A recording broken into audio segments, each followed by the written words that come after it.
A story you'll see only on 5. They've made their concerns loud and clear. They fear something in their hometown is making them sick. Tonight, families concerned about glioblastoma cases in St. Lucie County sat down with their congressman.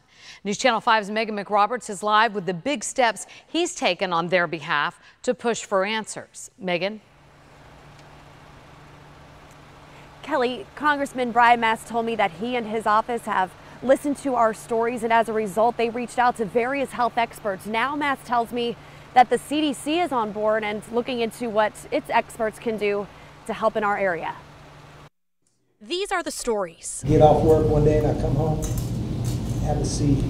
That some say too many people in St. Lucie County are telling. How old was she? She was 59. But Friday night, these glioblastoma fighters and their families got a new listener, their Congressman Mast. He spent more than an hour listening to about a dozen people and their concerns over the seemingly high number of cases in the county. If it is something, we really need to know. If it's just coincidence, we really need to know. If you hear about a concentration of cancer, not just in one county, but to think that's within a couple miles of one another, almost nearly a dozen cases, that's concerning to anybody that hears about it. It was very concerning to me. His team started making calls after our first stories aired. The best thing that I can say is that the Center for Disease Control wants to jump on this and see where they can get involved and how they can be of assistance. That's big news to this group, determined the number of cases is not normal, despite the health department saying the number is expected countywide.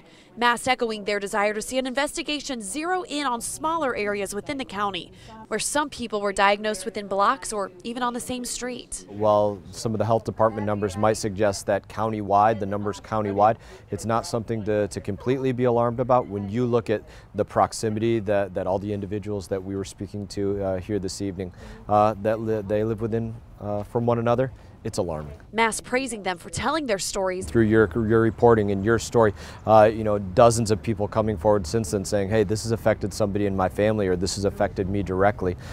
This is the way the community comes together.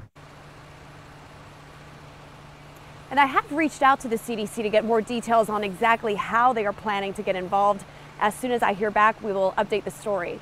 Reporting live in St. Lucie County tonight, I'm Megan McRoberts, WPTV News Channel 5.